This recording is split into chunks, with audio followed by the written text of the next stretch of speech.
for it on this computer. So yeah, so I just wanted to go over the whole workflow of bringing people to the training, and then sort of review the training and just see. There's a lot of ideas I have, to things to add for the training. Like more assignments for people. There's things like polls. I figured out how to do the poll. I think I showed it to you last time, right? You can add polls. Like if we do it's a good way to sort of engage people. What kind of poll questions can we do, etc. So let me just start. So, everyone's seen this page. So this is the sort of the startup, sort of the landing page on Facebook. So this is the main place that I kind of direct people to, and we hold the orientation calls. When between the training cohorts, I hold the orientation call just for people who are interested in the training. And actually, let me show this. We had done the events for Extinction Rebellion. We had the principles. I don't know, were you part of those? Did you come to those for Pavel, to the XR principles and values calls? You never came. Anyway, that one, we had that event, and it's out on a lot of XR groups, are co-sponsoring it. So I just converted it to this Empathy Circle Facilitator training, and there's a lot of co-sponsors, like let's see, all these groups, all these XR groups are co-sponsors, so it's on there. So here's Extinction Rebellion, the main group. That's the central, and they have something like a couple 100,000 people on their Facebook event page. See how many? Yeah, so that's Extinction Rebellion, kind of the main movement. Yeah, they have 400,000 people, on there. And in their events, if you go to their, if you go to the events, you can see they have different, that's the Empathy Cafe. That's what Carolina is doing. This was the event from the Australian group. They have Empathy Cafe, coming soon for regenerative culture. And then I converted this event to facilitation training. So, it's getting out there. I think a lot of people will see it now. That'll help kind of do the publicity. So a big part of the convening is just how do you publicize the event, and just getting it out into different Facebook groups. And I have this newsletter that I do, that I send out. Are you both on my newsletter, Pavel? Do you get it? I'm not sure, to be honest. You don't check your email, or maybe it goes to spam. What'd you say, Bill? Oh, I get it. Yes. Yeah. Oh, yeah. So, then I promote it there, and we do have, so, on this, it's, we do have 400, so far 400 people have said they're interested in the training. So hopefully, a lot of it depends on the times that, they can't. There were people, for example, said, oh, I'd like to do it, but they were in Europe, so the Australian time didn't work for them. So this has the, kind of an overview of how to take part. The main thing I try to do is get people to join in to the cohort. So I've got a landing page here for the cohort, each cohort. And I've been using sort of the same structure. So this is a Google Doc. That's kind of an outline here. I try to get everyone to do these steps. So, try to get them to fill out the application. And so, I've got this application, it's a Google form. Ask them, some questions. It's just a good way to find out what their Facebook page. I make sure that they can make all the meetings, so I just double check. So they said, don't say, oh, I can't make this and this day, kind of make it a point that we want you to come for all the meetings. Double check that these are sort of the prerequisites, right? That you've seen the videos, make sure that they've seen the videos. How many empathy circles have they taken part and with who? So I just like to double check that they've done the requirements. And in fact, something we could do is do a training where it's like a 6-week training and we have the first week just be empathy circles, so that's something else we could do at some point, see how that works. And then, try to get to the why. Are they interested? And then where they want to hold empathy circles, and try to really harvest the benefits that people see. And then you can go through with the Google form. You can see the responses. Let's see. It takes a minute to load. So 11 people have filled out for cohort 7. 11 people have filled this out. And you can look, you can see each person, their name, and then, where they're from, organization, kind of check, have they done the number, seen the videos? Some people didn't, hopefully they'll see them, etc. So that just gives a good, background of where they're from. And then kind of just lay out, the steps to becoming, to taking part. We have the times, and then we get them to sign up, and have a little code here to make sure, did they fill out the application? And then I follow up with them too. Like I'll send an email sort of confirming, make sure that everything's okay. And I think they might have filled out. These are just the 2 latest. Oh, we actually have space for 2 more. I was thinking we could actually do 2 more, and then I could be sort of a floater, that there would be, Bill, Lou, Dave is going to be there, Rita and Leona, and then are the trainers. They have 3 in each group. That's 5 times 5. What, how many is that? How many groups is that? 20. Yeah, 20, right? 4. Yeah, 4 times 5 is 20. But then maybe I would just be a floater and sort of a stand-in. Yeah, I kind of have this thing about, get on the wait list. And this keeps evolving, as I keep iterating, I keep sort of refining all this. So there's a bunch of people who are, can't make the times, or for one reason or another, are just on a wait list. And I have a list of all the emails, because I sent everybody an email. So I have my list here to copy. And then I've formed this for the breakout room. So we're going to have the trainers, Lou, Bill, Leona, Rita, Dave.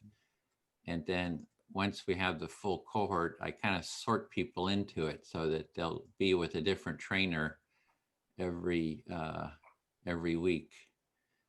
And then here I'm going to be doing the empathy buddy calls. That was a new feature, Pavel, that's, since your group, we didn't do it, but we're doing these empathy buddy calls. So we divide people into pairs, and between the weeks, they are supposed to contact each other and have a 30-minute empathy buddy call.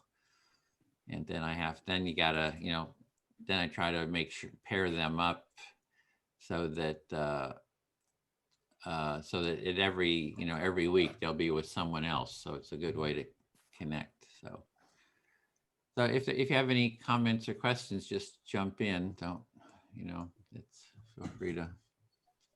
But this is, so this is, kind of the sign up form process, and it seems to work, it's. Yeah, I think it's really well done. I really do. And I understand you need help with that. What I think that for me, from my learning, would be to take like one small part, like do the emails or, and then start to understand one part, then go on to the next part, rather than dive into the whole thing Right. at the same time. But I'm certainly willing to, to talk about, say, all right, could you send out this email or something? I don't know. Okay, great. Yeah. Yeah, take on some, just try to divide it into sections Yeah, and that people can do. right. As I understand it and can do it like competently. Yeah, it's good to know the overall framework of it, so you know how that piece fits within the bigger context. But yeah, well, yeah. And ideally, at some point, someone will have the skills and the the rights and permissions and all that. Just to, we need to like train people. In fact, yeah, Right.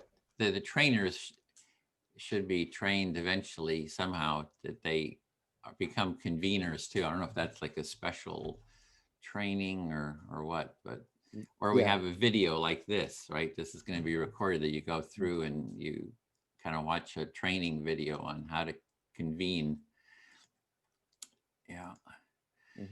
So let's see, so we have there's the outreach, then kind of funneling people, hopefully they'll join here. So we have a kind of a record of who's interested.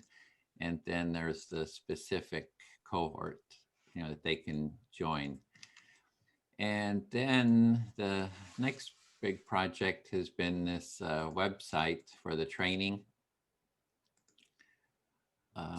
So this keeps evolving as well. So got this picture here. Welcome to the cohort.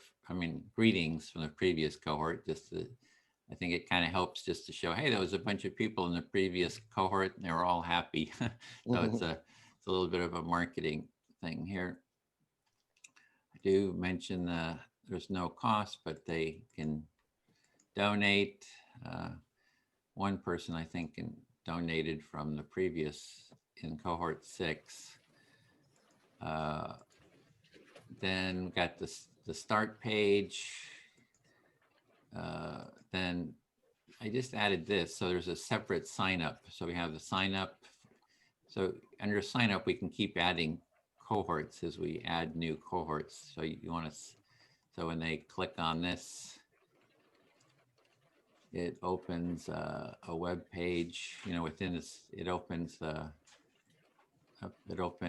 actual, the sign up page. So, and then for the application, you click on that, then it opens the application. And then, requirement is 3 circle prerequisite. And so they have a link here to, the upcoming empathy cafes. And then we have module 1, and we have the different times, for module 6. We're going to have these running simultaneously. And here's the basic, so that they know what to expect and have links to the resources. So in module 1, we're doing facilitator support and empathy buddy assignments, and then I should have the vision. I should have that linked, but if they click through,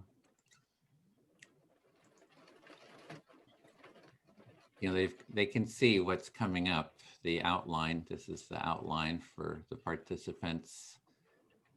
And under the session 1, I'm adding an admin thing so that there's a admin. This is the actual script. So this is the admin script, and that's Bill's script. So unless you have permissions, you can't see that. So anyway, it's kind of one place for just all the resources. You just go here and there's links to everything from this website. So our first session is about an empathy circle on the culture of empathy. We've got 2 groups coming up this week. Then we have a practice session. In the practice session, you review the challenges, and you kind of click through, and then there's the challenges that you can go through, and that kind of fills in. And yeah, so I mean, there's a lot of pages. I hope it's not too overwhelming, but each one is needed, you know. So anyway, and then you've got your assignment, the mutual support, fill out the session survey form. So we've got oh yeah, we'll have to change that, because before I just had one cohort. Now I'm kind of running two cohorts at the same time out of this website. So you have to kind of incorporate that, because we want this fill out the session feedback survey for cohort 6 and cohort 7. And yeah, so that's kind of the outline. Each one is here, and this can be made more aesthetic. You know, this is just kind of the first draft, and you know, over time, hopefully this will become more and more professional looking. There's of course references like the values of a culture of empathy, how to empathy circle, support, challenges, surveys, emails, and facilitator tips. And then what else is down here? And then some just reference links, you know, to different website empathies. These are just some of the websites that I've got, you know, everything from the Empathy Tent and Circle Magazine, etc.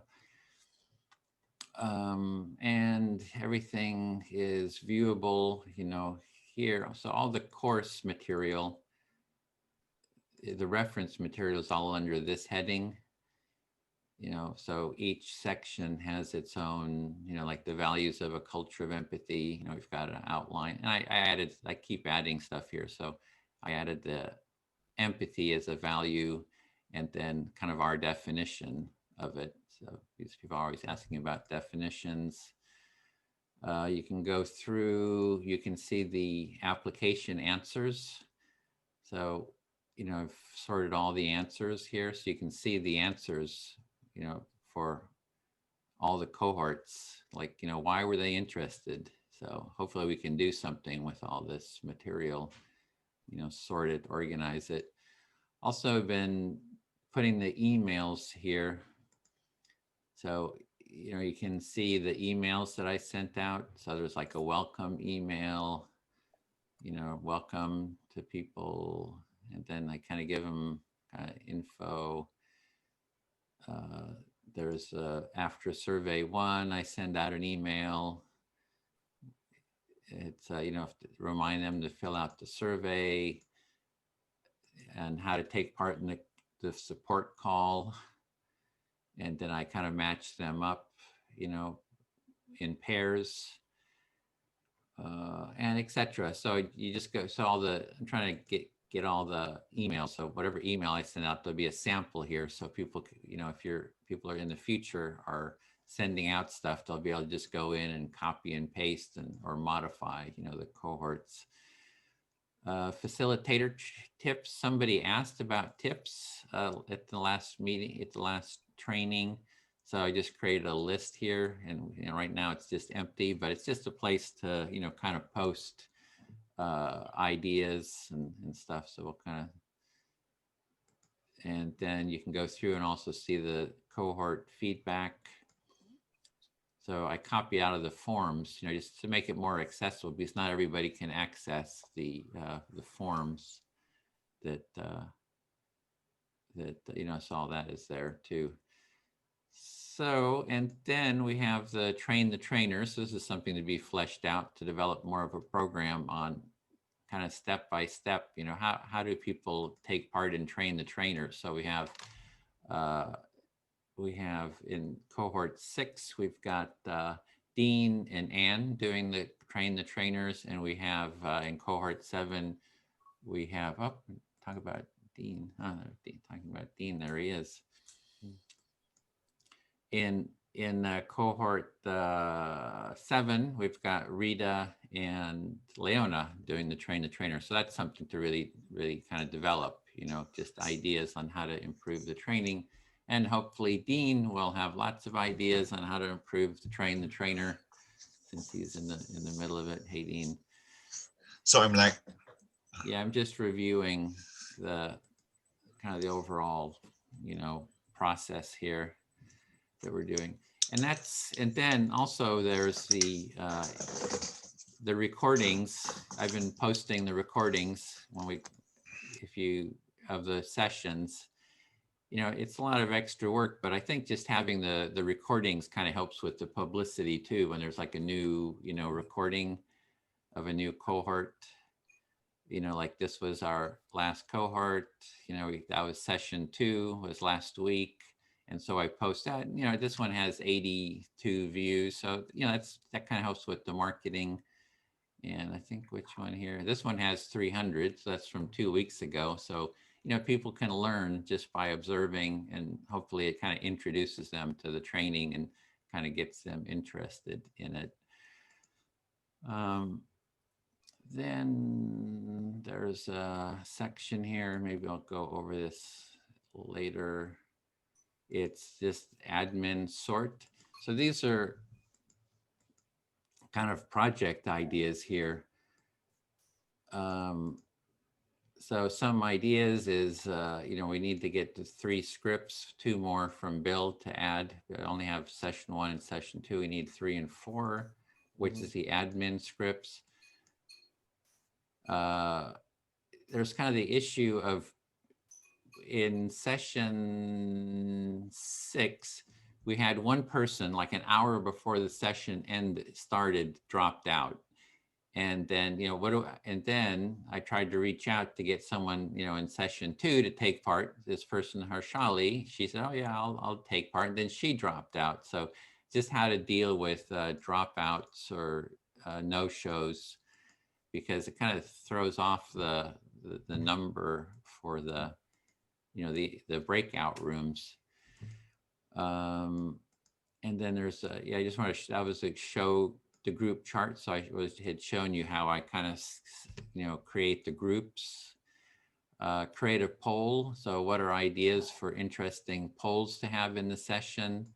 I think it's just a way of having engagement, adding assignments. So something about that we have the facilitation challenge that really would like to flesh that out. Right now, it's just a list of challenges, but I think we can really develop it into, you know, make it a lot deeper so that people, there's a real, almost like a reference of the different challenges and how to deal with it, and maybe even videos and things like that.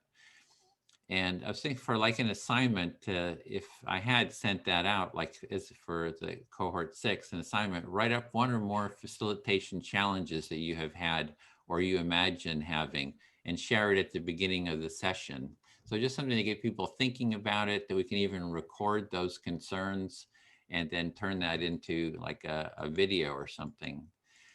And, you know, and at the end, we need something at on the last session that's more about capturing testimonials, which is like a time when people can just speak to the camera, to the group, and just share kind of like the, you know, what their experience was in the training, and especially, you know, kind of positive, you know, things that they really liked about it, so that we can make separate clips and post those out. And then I think that really helps with people if they see, oh, all these people really like the training, that I'll take part too. So yeah, so that's, I don't know why I have that double, but. And then here's a list of possible assignments, you know, your weekly buddy call.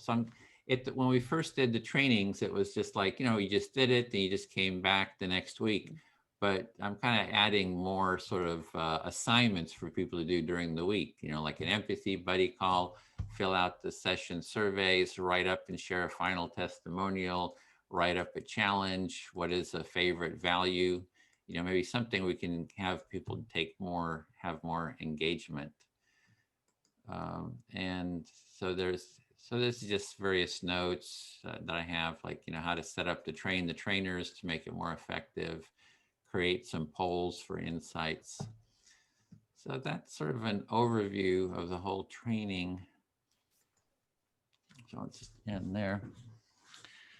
So yeah, I was just giving an overview of the training. There's sort of doing the training itself, you know, or train the trainer, but there's another role which I've pretty much been doing, which would be the producer or the convener, right? And that's like all the technical stuff. I mean, it's like a huge amount of just organization, workflow, you know, and it's very sort of organizational. And so trying to kind of get you a bit aware of what's involved, and, you know, get, so people in the future, you know, any one of you or any of the trainers should be able to also be able to do that role of the convener or the producer. And I think for XR, the Australian, when we did that time zone, I think people really learned about what all was involved. Like, you know, there's a lot of details, the marketing, how do you get people involved? How do you write the marketing material? Where do you post it? I mean, it's, you know, how do you motivate people to take part? Yeah, so anyway, let me just open it for a little bit of discussion about all this. Any thoughts? Maybe we could go into a short empathy circle, kind of around. So Pavel, do you want to reflect all that I just said? Give a short reflection. The last part or the whole lot? Just, can you summarize the whole thing? How would you summarize the whole thing? As I said. Basically, what I understood is that your main focus is that we need to start training the trainer as we're going to be expanding, and there needs to be people that will take up the load that would come. So we would need to create training module for the trainers, and we have to find out how we can reach more people, how to market it, how to attract people, and your role basically it's the one of the convener, as you expressed. You're taking all the heavy duty work in a sense. There's some challenges with dropouts and getting the numbers.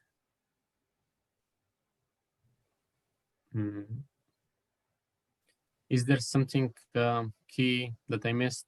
I think that's it. Yeah, it's the convener. I'm kind of showing the convener producer role and just kind of familiarizing you with it. And, you know, at some point we want to kind of spread that knowledge of how to do the convening.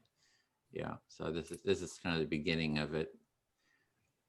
And then maybe we can also talk about any sort of ideas about, you know, features to add.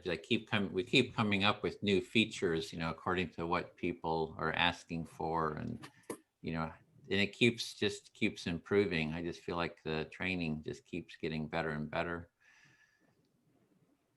Yeah, if you want to just reflect that last part.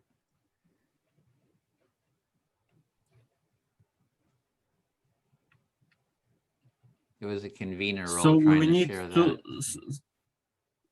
So basically, we're coming with more features, and we need to train people how to do that convener role. Yeah, yeah, I feel fully heard. Yeah. I don't know, have you heard, but something that's very popular at the moment, it's called funnels. It basically removes all the marketing that you have to do. It just directs traffic straight to you. A lot of coaches use it, to direct traffic to their website or their service. And this is something that we can do as well. So really thinking about the marketing, like how to do the marketing and sort of help get the word out. And also something, it's quite paradoxical, but what they have found out that Do you The want to moment speak to you someone else? Maybe just use Oh, act empathic. okay. Just do a couple rounds of empathy circles just to get kind of grounded. I did a lot of talking, so maybe you could speak to someone else. Dean, would you listen to me? Certainly, Pavel.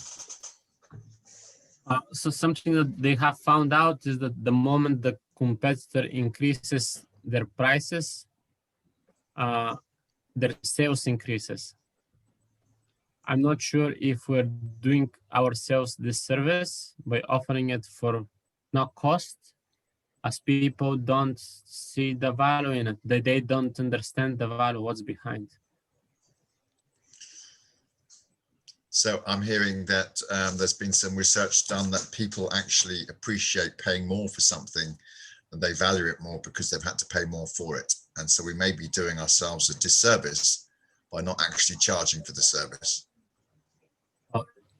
Even if we don't charge, we can say at least to what equivalent that training is, because it takes from your time, it takes the time from others, the amount that has been put in.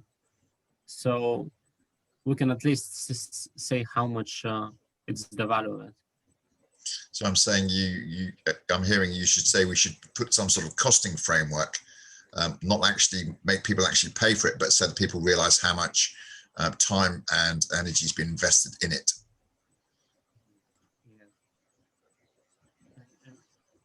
And if you look at it from a business perspective, this is a service in itself.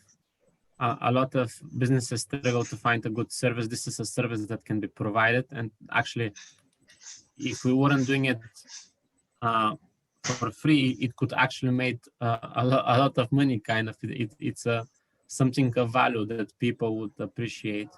It's just that at the moment, the way we're making it, we're not popularizing it enough. So I'm hearing that you're saying that a lot of businesses are struggling to find good services, and that actually you believe that this process is a good service, and we're not actually popularizing it enough so that people are aware of what we can offer. Yes, thank you, Dean. Bill. Listening. I like the fact that this time round I'm going through the training, there's homework being set. This actual more with the human condition is we have to invest in something to be actually giving it value. So the more time we invest in the system, the more we'll value it. So you like the idea that there's more the homework assignments, because you feel that the more time people invest in it, the more they'll value it. Yeah, and I sort of agree with Pavel, but I'm anti-monetarization, but I would like to see some sort of costings so that we could say that, because I know that NBC training is very expensive. I don't know, because you have to go up through it for a long time. It's almost like counseling training. It takes years and years of practice to get there. But I think I'm just anti-monetarism. I don't know what to do on this one.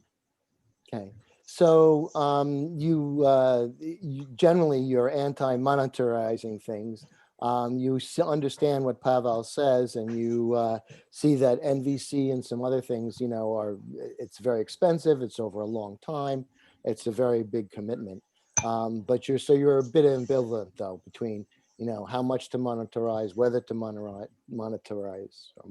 sorry, things like that. But my experience in business has taught me that if you charge people more for something, they tend to value it more. So maybe there is actually something in doing some sort of costing so that people can see how much it's actually worth, even though we don't necessarily actually have to collect the money.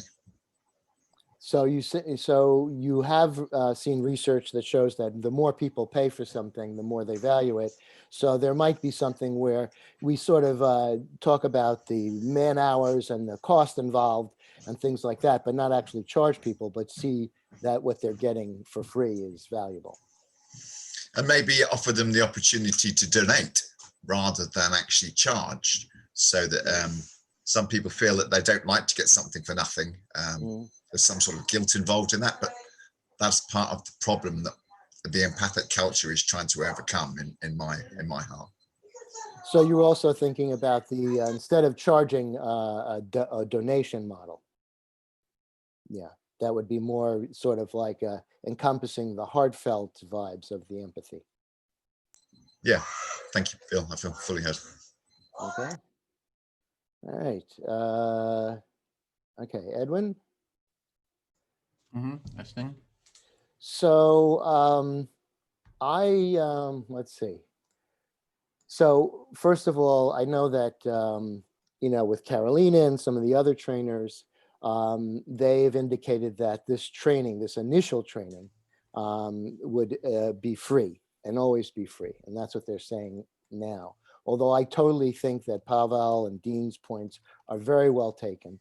But I think we have to, and, you know, just consider what some of the things that we've established. I'll stop there. Yeah, so you're mentioning that Carolina had said that their training was free, and they, you know, they sort of want to maintain it free, but you're also taking into consideration what Pavel and Dean are saying about the charging. Right. And for the and so as that in the model in my mind is that the initial training would be free. I'm not saying that this is the only way it can go either, or I wouldn't be flexible if, you know, but the initial training's free. But then when you start to do more specialized trainings, like I'm a former teacher. So when we would say, okay, how do you take these into the schools, and you're giving a specialized training, I think that that is legitimate to charge money for. And then the other thing I see that is monetization, but I also see as part of a culture of empathy. Wouldn't it be nice if young people who learn this skill could make some money? You know, diverse, you know, people like that, you know, offer trainings and make some money, and I have no problem with that. I'll stop there. Yeah, so you're really seeing that it would be great if young people could be doing this training and actually making some income from it, and you have no problems with that happening. It sounds like you're even excited about thinking that young people could kind of get involved in this and have a livelihood. Yeah, or at least a supplement. Mm-hmm. Yeah. And the thing about I mean, I saw the assignments, they're fine. Having basically gone through, I was not a rich man. And so when I had to take my special ed, I had to work and go to school at the same time. And it took me 17 years of going to school to get my master's and all the degrees and certifications. And then I still had to go for more certifications in my job. So I have a little PTSD about assignments. And so, you know, so I don't really, I see, you know, if people want to write up something or something like that, but I'd be, for me at this stage, I'd be very careful with loading on too much work. I mean, who's going to go over it and who's going to correct it? And, you know, if we choose one person's testimonial over another, what do we do? Do we edit it? I know there's some questions there that can be addressed. Again, if the majority of people who are doing something wanted to try something, I think that I'd be flexible with it. But basically, we have a successful training now. It's been successful in every iteration from module 1 to module 7. And I would, right now, I'm cautious about changing it too much. And also, I know that, Edwin, you have invited Lou, but I also want Lou to be fully involved in this since we developed it together. And I know that you're reaching out. That's not a criticism, but I'd like to have Lou and then get his feedback on it too. And I know that you would too, Edwin. So I'll stop there. Yeah, so you're concerned about assignments because you have PTSD about having gone through it, and you're a rebel and you don't want to do any more assignments. You don't want to impose assignments on others. So you have some concerns. You feel that things have been pretty successful, so you don't want to, you know, shake things up. Yeah, and I'm not against. Yeah, and I'm not not that against. You're not against it. Yeah. Yeah, right. I'm not against it, but I'm what would I say? Cautiously pessimistic. I'll stop Mhm. there. Yeah, like cautiously pessimistic and Yeah. kind of a lot of questions about the details. Like if you have testimonials, how does that work? So just sounds like you're just Yeah. wondering about the nuts and bolts and details of each of the Yeah. assignments. And I guess one final thing I say is that, I have that empathic listening page, which basically is just funnels back to you because it never linked from your side. It never linked to that. But if we go through and if you agree with it, then I could sort of develop that as we go along into a landing page that would augment or the trainings or whatever, however you see that. And I'd be open to, learning that in digestible steps over time. And then I'm done. Thanks. Yeah, so you had done the listening challenge and Mhm. it sounds like you're wondering how to incorporate that or integrate that into Yeah, or change it, the training or modify it to yeah. sort of fit within the trainings. Yeah. Thanks, Edwin. I feel fully heard. Okay, speak to Dean then. Certainly, Ed.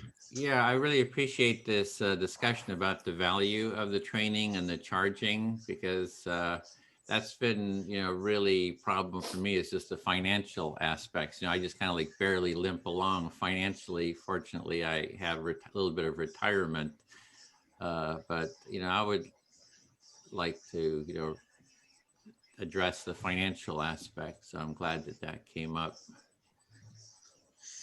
So I'm hearing it's been hard limping along on the subsistence, and you're feeling grateful for the fact that you now actually have this ancillary income, and the concept of monetizing it might actually relieve some of the stress.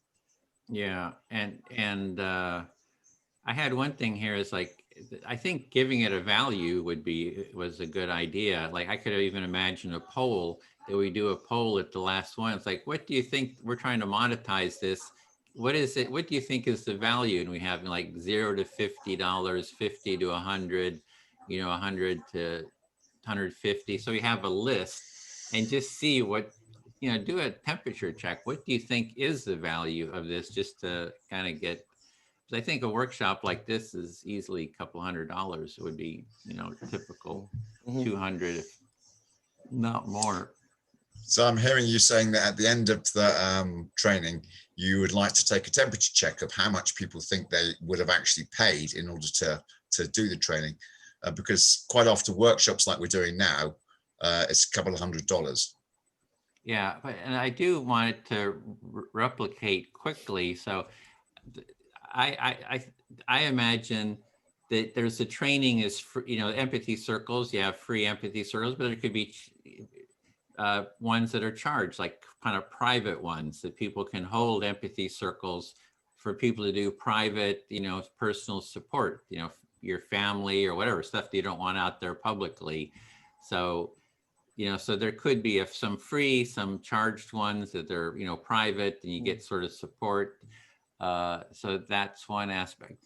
The other is to get sort of this dynamic ball rolling is that the training is free or by donation, and then, but you take part in the full cycle. So you do an empathy circle, you do the training, and you become a trainer, and you train others as part of your training, right? So in a sense, you and Pavel would be doing train the trainer, but then you would also want to train others as part of your so to get something going, so it kind of gets started. And then I like the idea of specifics, empathy in the family or in the schools or in business, that there's like a paid something there, that the basics, getting people involved, is sort of by donation.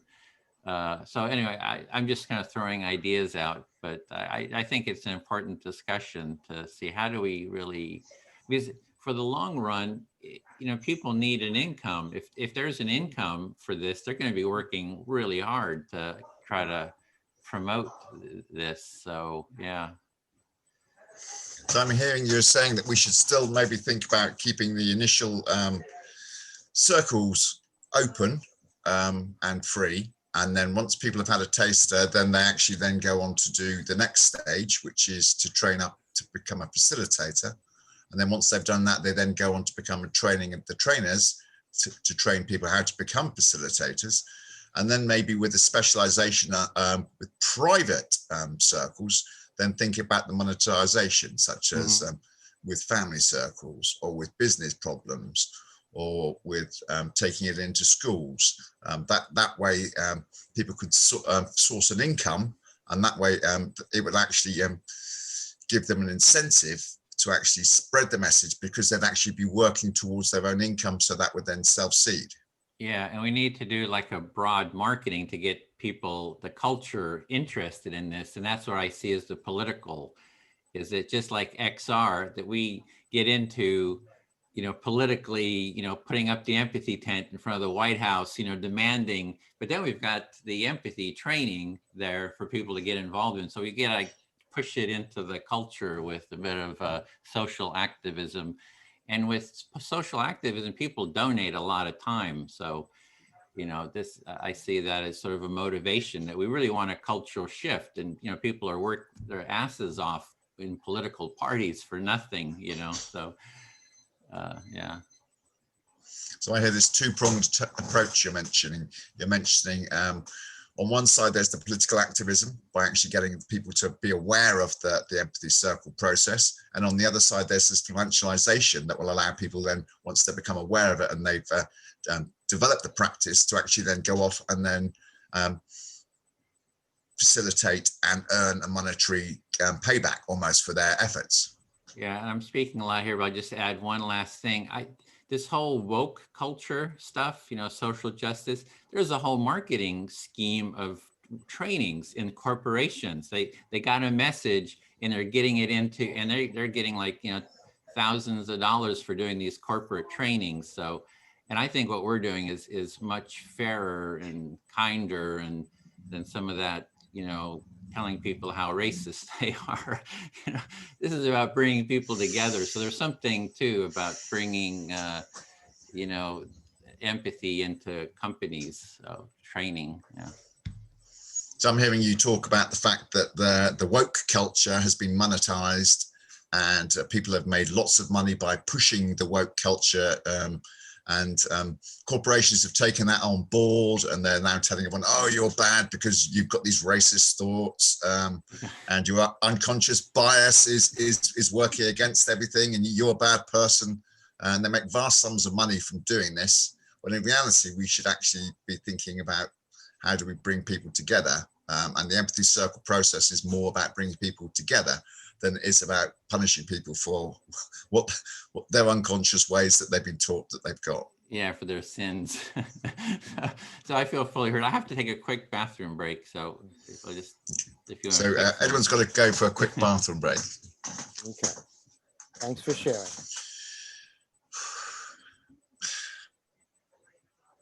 Pavel.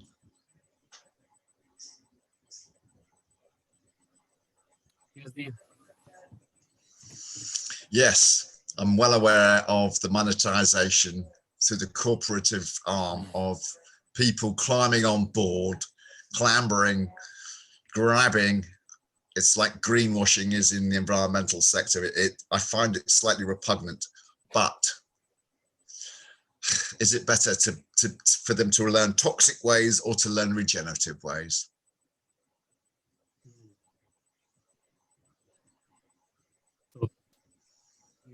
Quite aware of how this monetizing way of doing things has poisoned the corporate world, and you're wondering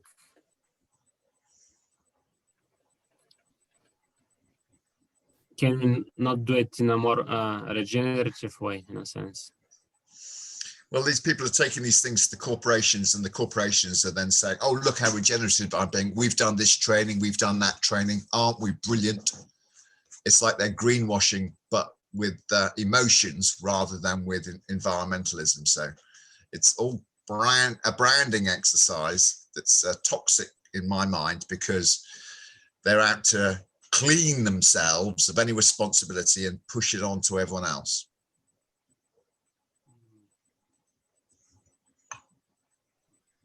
Sorry, Pavel. So it's like they're masking their actions by advertising that they're being regenerative where they haven't been in reality. Yeah, exactly. I mean, I was saying to someone the other day, in order to beat something, you need to be either totally away from it or get into it, but have the strength of personality to not become part of it.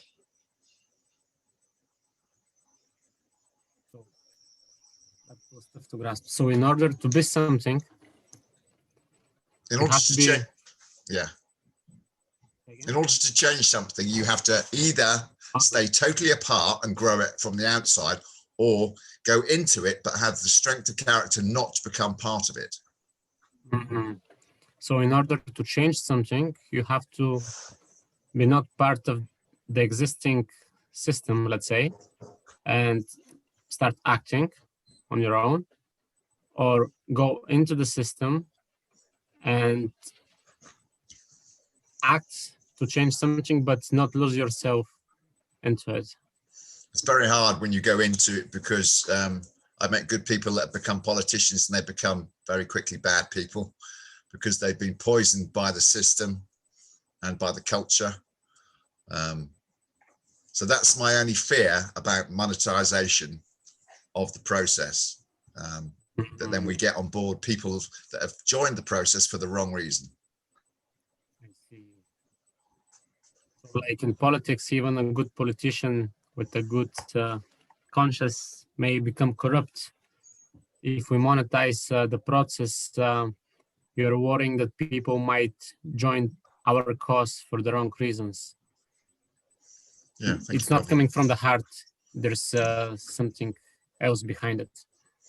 Yeah, I know people have got to earn a living, but that's part of the toxic culture that we're living in. This mentality that we've got to get something and take something and hoard it, rather than actually valuing someone for who they are and sharing with them, which is some people is cursory discarded as, oh, that's a utopia. But it's not a utopia. It's a way that it could be. And I think we're part of that process. You acknowledge that people have to earn their money somehow, but you stand firm that that monetizing system will corrupt people, and a lot of people might say that this is utopia, but to you this is something achievable. Yeah, thank you, Pavel. I feel heard. Thank you, Jim. May I ask you a question? Certainly. Did I got you right? Did I understood you? What you meant? Did you feel understood? Pavel, I said a lot of things very quickly, and I understand you have to translate. So you got 80% of what I said. So I'm feeling pretty good about it. Thank you.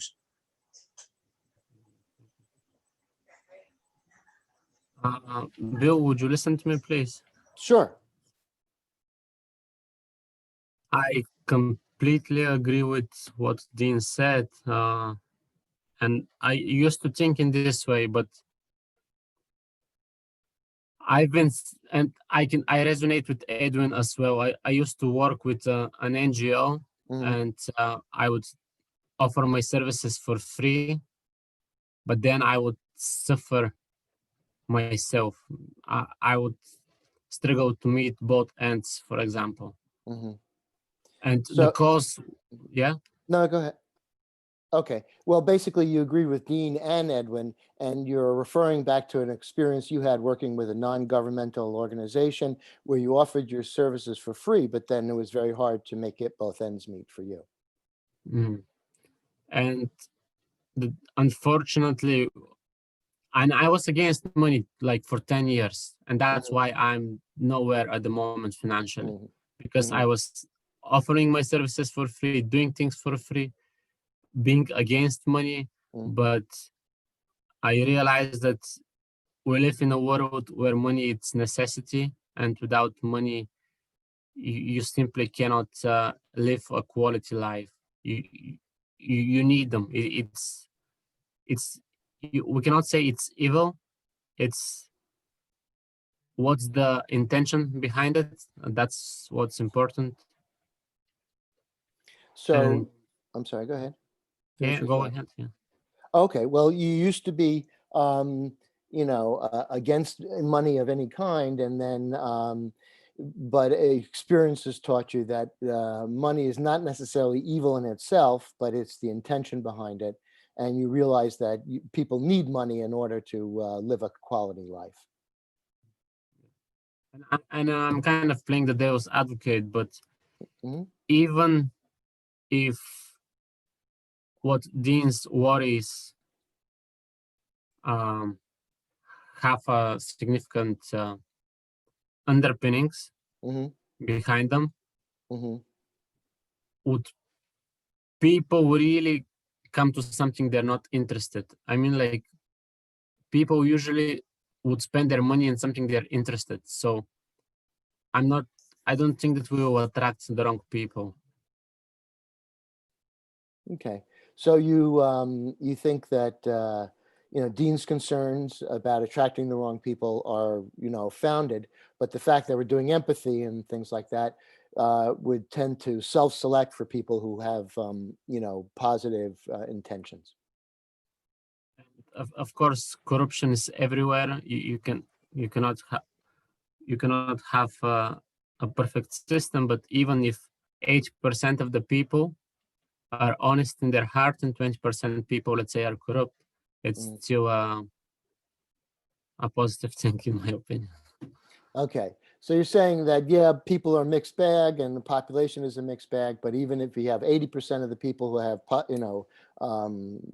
want to build community versus 20% who want to tear down community or not respect others, it still comes out okay in the wash.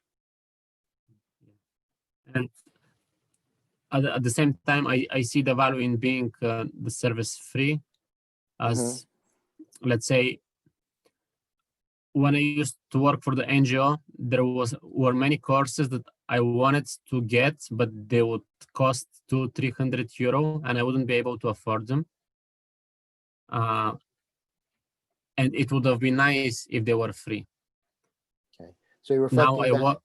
yeah. Go ahead. So you're just reflecting your experience that when you were working for the NGOs, you liked to take some courses, but they were charging, and so you didn't have any money, so you would have been nice if they were free, at least at the beginning. Yeah. So I was contributing to the society and suffering. Mhm. Now I work in a recycling company as a general operative, Mhm. earning good amount of money, and I can afford anything that I want. I'm not contributing to the society, Mm. and I'm getting what I want. And when I contribute to the society, I don't. Okay, so you're reflecting on your experience that you went into the business world, you're making enough money, anything you want, you have enough money right now, but you're not contributing to society. But you find when you do activities that do contribute to society, no money is forthcoming. Yes. In a sense, that's it. Thank you very much. I'm sorry, I didn't hear that last. In a sense, that's it. Thank you. I feel Okay. fully heard. Okay, great. All right, did you want to continue, Edwin, or? Yeah, I Take a don't know circle? where do we go from here? What do you, I think this was a really good discussion about the valuing, Yeah. and so I made notes about it. I was thinking, what do you think of a poll at the last meeting? Just sort of a temperature check, like, how would you value, and it would be something like just 0 to 50, 50 to $100, 100 to 200, 200 to 3, 300 to 4, 400 or more. Well, yeah, no, well, the concern I had about polls in the training were if we pop them in the training, it interrupts the flow. So first of all, you're talking about a poll at the end, which I think that would be the place to put it. And just when we're talking about you know, money. I forgot it, but I was making about $250 a day as a special ed teacher. So if you figure when hours, it's like 25, 30 bucks an hour, something like that. So when you consider the time and, you know, and then Lou, sure, you know, I have a professional degree. I'm sure Lou does, you as well. And when you got paid in your corporate world, so that all that production money, all that production time, you know, you add that up, that would be a pretty penny. And that I wouldn't even ask people to say what it's worth to you. I would say, hey, we have these professionals who are putting in these amount of hours. This is the value that we're putting in, you know, and present them like that. I think you'd get a lot more donations, I think, just from guilt alone. Yeah. So you just say what the so the value would be, and then Yeah, just talk about man hours like you I and Lou put in.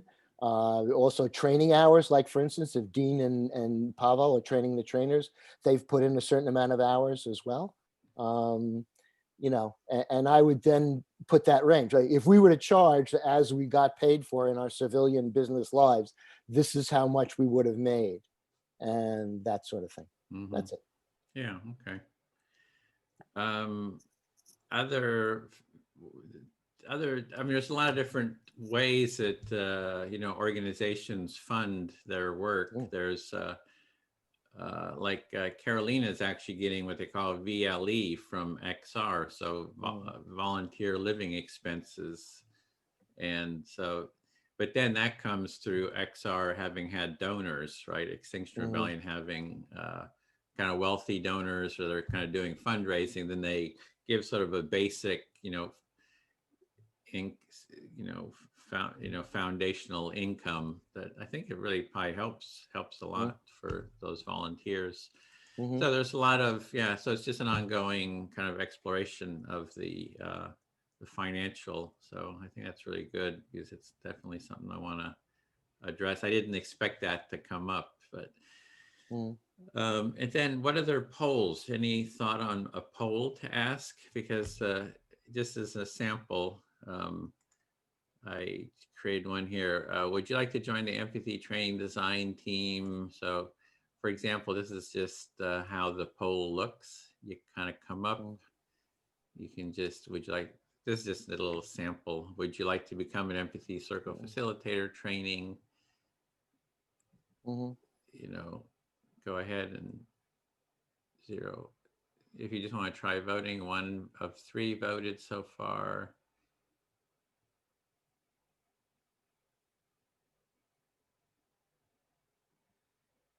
Did everybody, 2 of 3 voted? So 1 more person. You want us to vote? Oh, yeah. Okay. Just sure. as a test, just Yeah, to sure, see. absolutely. 3 No of 3. problem. So then you end polling, and then you get yes. We had 3 to 3. So it's just something to do to. Oh, you're not seeing the results, are you? So let me see. Share results. There we go. Okay.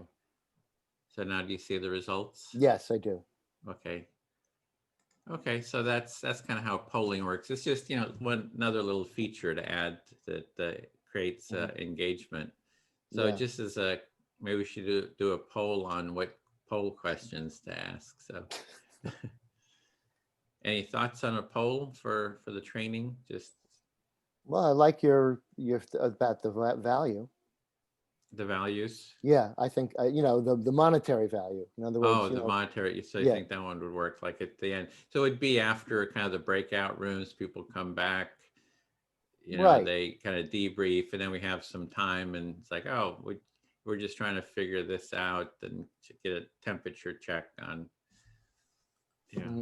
Right. And if we didn't have enough time at the end of the 4th session, I think that would be like maybe, you know, take the poll between the 3rd and the 4th session. So then we, you know, we could save time. That's true. Yeah, because at the last one, we've got a lot to do, especially if we try to get testimonials. Yeah. Because we've got, I don't know if you've seen the you know, I don't know what the feedback testimonials from the Empathy Circle Facilitator training. I used to, you know, really get, ask people that and capture it. Let me just, And it's really good to have all that. There's, and I have pages of that under why participate. Let me just show that. So if you go to the empathy circle, let's see, if you go to the empathyscircle.com website and you go under why participate, there's just kind of pages and pages of people's feedback, right? And so periodically I post this stuff to the Facebook group. Yeah, this is a kind of elixir to slow down and be present and get to know what is going on behind it all. I want to say thank you. I found this extremely productive, inclusive, and wonderful. I really, really enjoyed this, and I want to be part of as many of these as I can. So yeah, so there's just like a lot of those, but that's for the empathy circle. What I'm wanting to do is get testimonials or just kind of comments like that for the training. Yeah. You might also want to, one way you might organize it is by professional career or, job.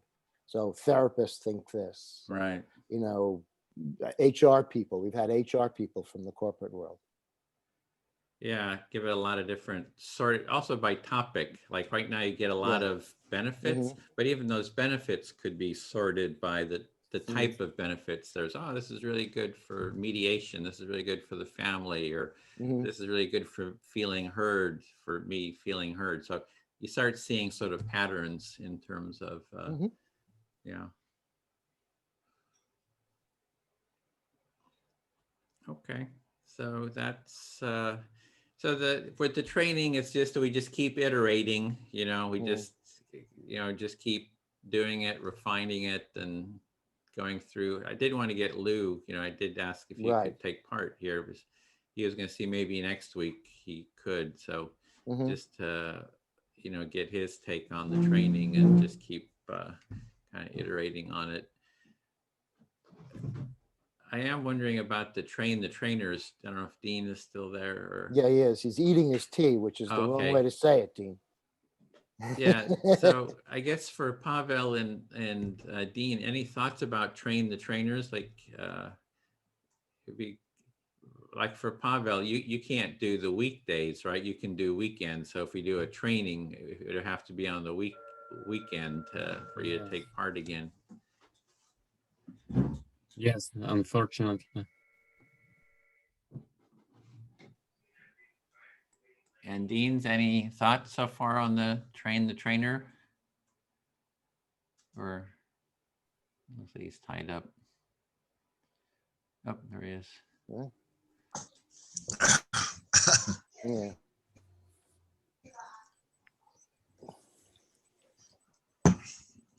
Train the trainer, how's that been going? From my point of view, it's going really well, but like the technical side of things, doing the breakout rooms, I think I've got an understanding of that. But then when it comes to doing other things in there and the production and stuff, that's another whole layer of information that most people aren't even aware of or cognizant of. But as a basic trainer, it's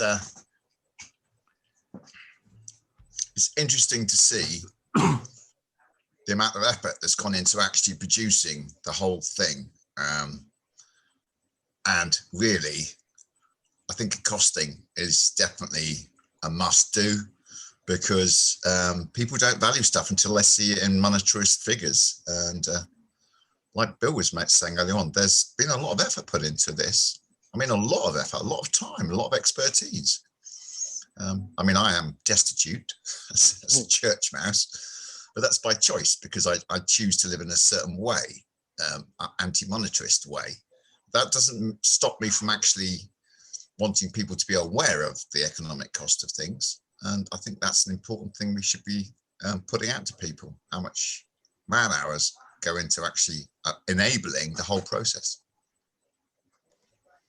Yeah, so there's just that financial awareness, and then there's so pretty much I've been doing the convening, all the nuts and bolts, and just trying to want to get everyone, even I think Bill and Lou aren't this, aren't familiar with all the convening parts. So I would like to get everyone just know how to do it so that it can sort of be replicated and others can eventually, that there can be others can kind of convene and get a team together to convene as well as facilitate. I was Yeah, just thinking Bill. that convening and those skills might be a whole other module.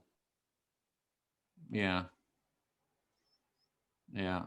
Yeah. I think it needs to be its Yeah. own Mhm. sort of a module. So it's kind of more the technical, how do you deal with Zoom? How do you do breakout rooms? How do you do polls?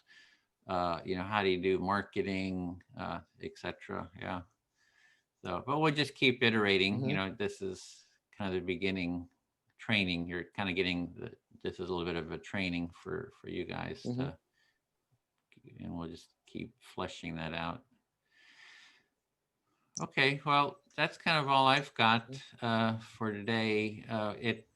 In about three and a half hours is going to do another political call for see if more people could come on Saturdays. And we did it yesterday in terms of the holding empathy circles with politicians. And so we had a small group for that, even though like 80 people said they were interested in it. So we'll see. I'm going to see how many people come to that, and I'm going to give a little introduction and then go right into an empathy circle. So the idea is to hold empathy circles with politicians, but then for the people who are on the team to actually do empathy circles, and then would like to get them into doing the training and then train the trainer as part of it, because it doesn't make a lot of these political people, they all got ideas and stuff. Right. We got to get them into actually doing empathy circles is what I'm kind of seeing. So that's kind of the plan there. Yeah, Bill. Just say another idea would be empathy circle training or facilitators training for politicians. Yeah. Well, and I think that's very dangerous because they can misuse that, and I'd be very careful about that. Nevertheless, that would be if you were a politician and you could listen empathically, that would be a very, very reinforcing skill set. Yeah, I was looking even a step before that is training the people who are the organizers of bringing the politicians together. So I'm trying to get a team together for, and have them that they are very skilled in the empathy circle process. So, but in terms of politicians, yeah, we'll go to Congress. Getting a little bit of a whining sound there. I don't know if that's me. I don't think so. We got rid of it. Maybe it was Dean. He just muted. Dean, yeah. Yeah, don't choke on that tea there, Dean. Yeah, well. Are you registered in some way, Edwin? Registered for what? I mean, like, can you not apply for some grants? I mean, like. Yeah, it's, the grant stuff is so complicated. And I mean, you spend, 60, 70% of your time applying for the grants. Then you get a grant that's just to pay for you applying for the grant. It's like, yeah, Dean says, I've never been, the stuff I've tried for, and then it's also an in-group. It tends to be sort of an in-group who know each other. It seems like to me. So I haven't ever seen anything unless you're in academia. And then if you're in academia, you're part of a whole in-group, academic in-group. So, yeah. Oh, one more thing. Yeah, Bill. I just want to say that I'd be interested to hear about that service that Pavel talked about, because that could really make, I think your skill set is quite extraordinary, Edwin, as far as the production is concerned, and it would take a long time for people to get as competent as you are. So if we could do that, then I would say I assume that there's some sort of, money involved. And, I would consider if it was reasonable and it actually were helpful, to contribute to that.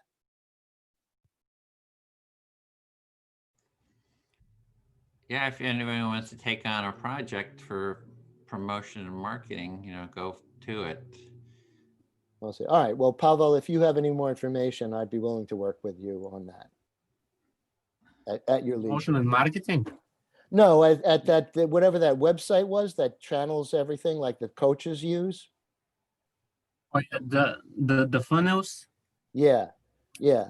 If in other words, if that can incorporate a big chunk of what Edwin is doing right now, then we could replicate these things very quickly. And people wouldn't have to have the skill set and the perseverance that Edwin has necessarily in order to do that. So, and I assume there's some sort of cost involved in that. And that would be something that if it were effective, I'd be willing to contribute to. So think about it and then let me know if,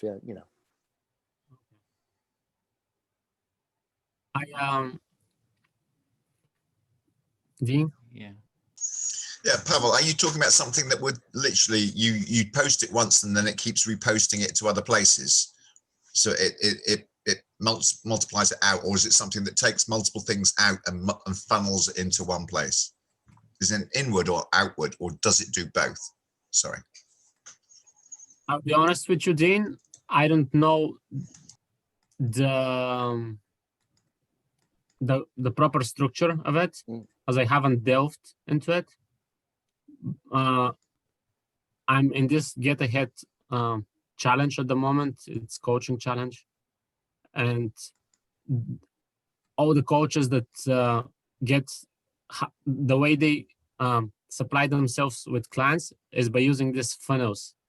And I think it's outward. It's like you post it in one place, yes, and it distributes it in a lot of different areas. So you don't have to post in Instagram. You don't have to post on Facebook. You don't, these type of things. So it's like a does all the hard work. So you don't have to keep reposting. You post it once and then it posts it everywhere else for you once you've programmed it. It's like a spreadsheet that has a mailing list, but it's not a mailing list. It's to web pages and different mediums. And I don't know if you would be interested. I simply don't have the time myself. I bought it. It's marketing course. And they explain about these things. If I have to, I would go for it for our group. But at the moment, I have been avoiding it as I don't have the time. Okay. Well, You can send to me. I think we're all time poor here. We're all That's time all right. poor. I would, if you send me the link and stuff like that, then I'll take a look into it. We'll send it now. Okay.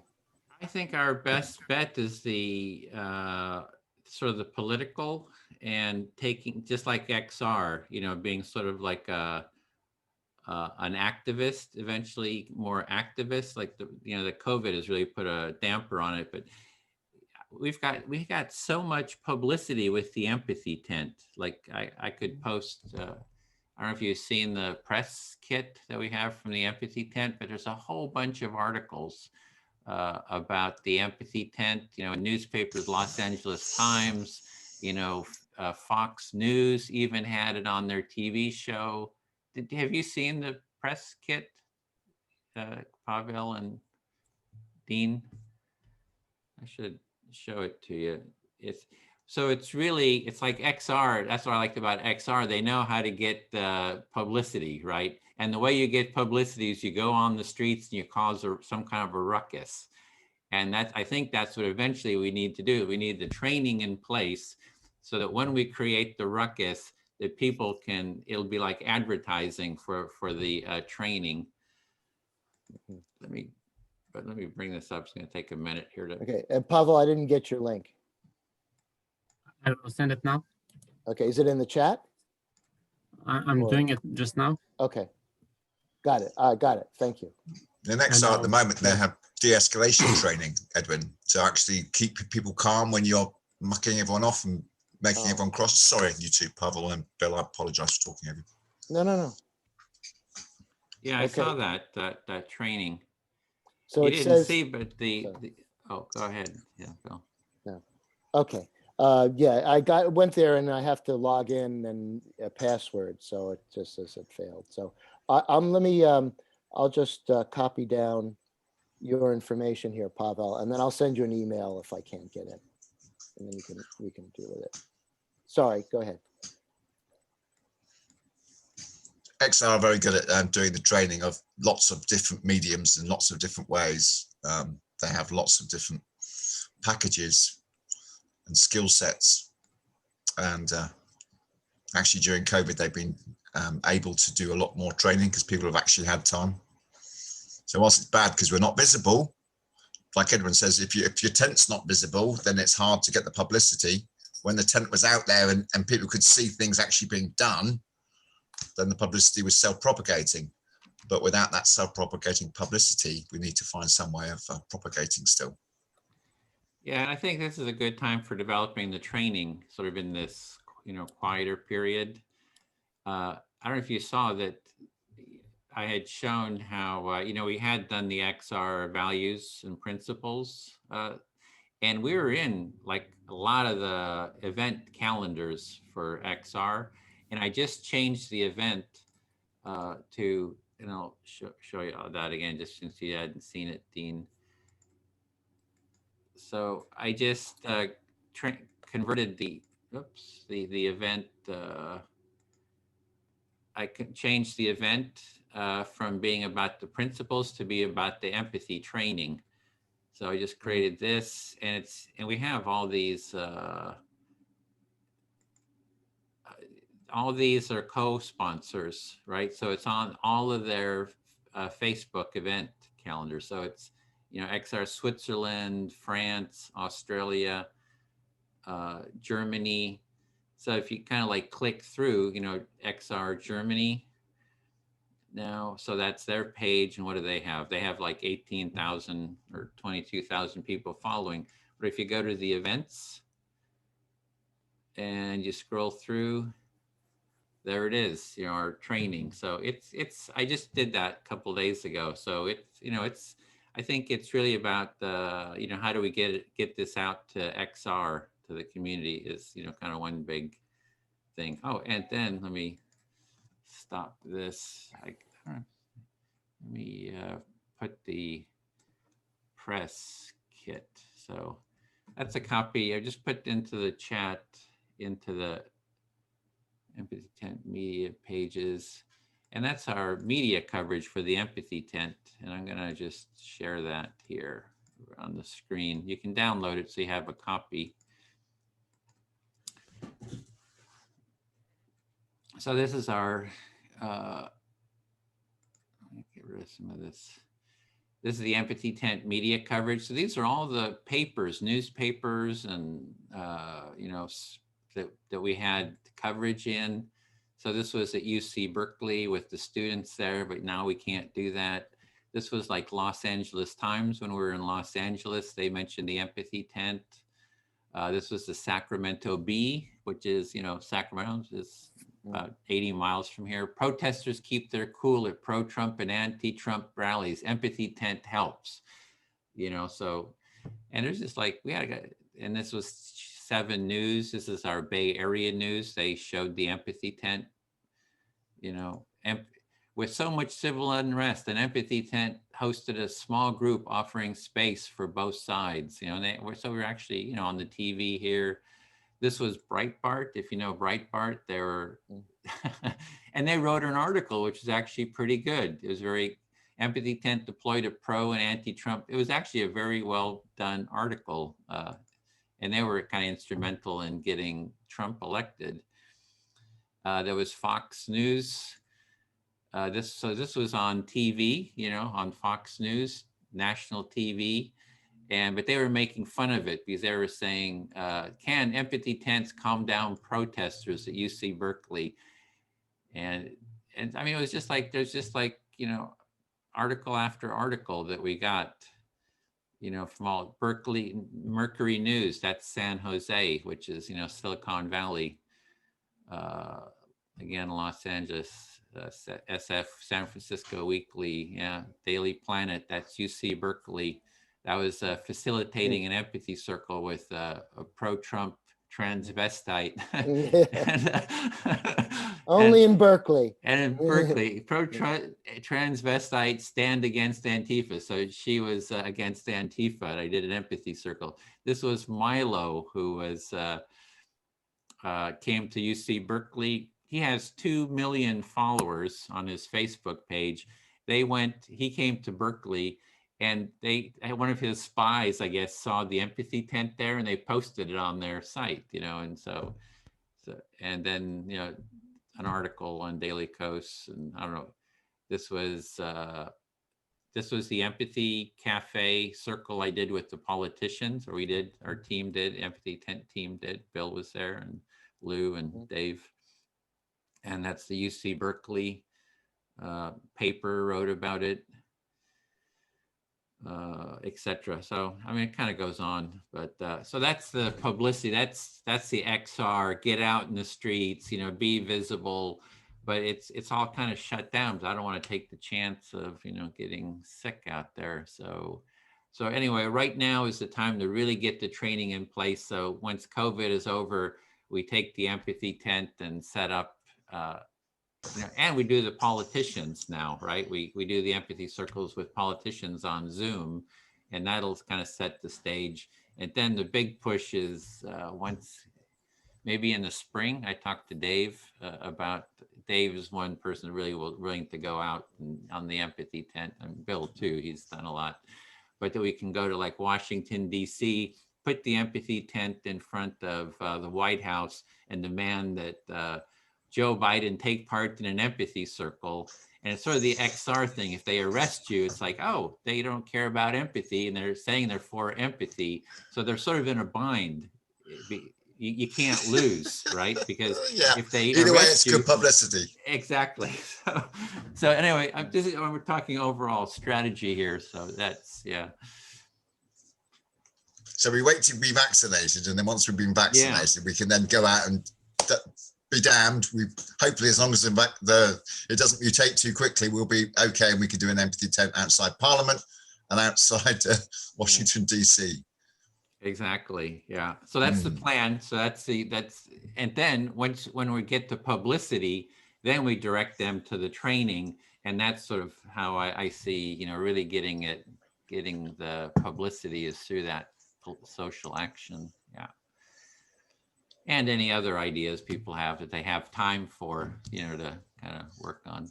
Yeah, Dean. So how many people have, or how long ago, sorry, I forgot, how long ago was it you posted the training stuff on the Excel web funds? The training I only posted, there was that event for the values, and it was just, we just put that in as a placeholder, right? It was like coming soon. And so there's 2 events, placeholders. One was for the Australian group. They'd kind of created their own. Plus I'd created this one, you know, for the first round we did, you know, which you took part in. So I just did 2 days ago. Yesterday, I added the little graphics and stuff. So that's all new. So it's going to take, you know, couple weeks for people to start seeing that. So that's pretty new. Yeah. Cool. So, okay. Are we done? Yeah, I think we're good. If anybody feels like it's going to be kind of late, but if you're at 2 o'clock Pacific, I'm going to do that other political thing. That's 10 o'clock UTC, isn't it? Yeah, it's kind of late for you. Next time I'm going to move it up, so it'll be sooner. It'll be like right after. I was going to do it right after at 11. It would be starting in 30 minutes. So I'll be doing a couple of those. So you can maybe stay. We can do this, you know, this group, and then you'd move into one for the political. I might still turn up for the 10 o'clock one, because I'll be like Bill mode, sitting back in the couch there. Yes, let that be a lesson to you all. Mm. Okay, well, that's Okay. it for me. You got something, Pavel, before we close? Yes, to Bill. So the funnels are on day 7, the link that they've posted. Uh-huh. And then if you go to home, if I can share my screen. Oh, sure. I'm not seeing it. I'll open Would it. you give me a permission? Yeah, you should be able to do it now. Okay.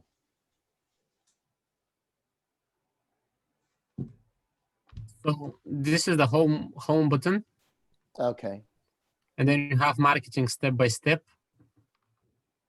So it's master marketing, so you can get as many customers as you need for your business. Okay. So James this is the Melba. marketing part. Got it. Okay. Uh, James Mel. I'll look at that. and then on the Get Ahead challenge Uh-huh. on November 20, Mm-hmm. on day 7, he talks about the funnels. Okay. All right. I'll see what I can get out of it. Okay. Okay. Okay. That's James Mel. Well, he has a fish tank. That's nice. Everything with him was straight away. Oh, I like you. You have fish. How do I stop this? Okay. Somewhere it says stop, but I'll just end the whole call. So, okay, we'll Okay. see you then next week or, whenever.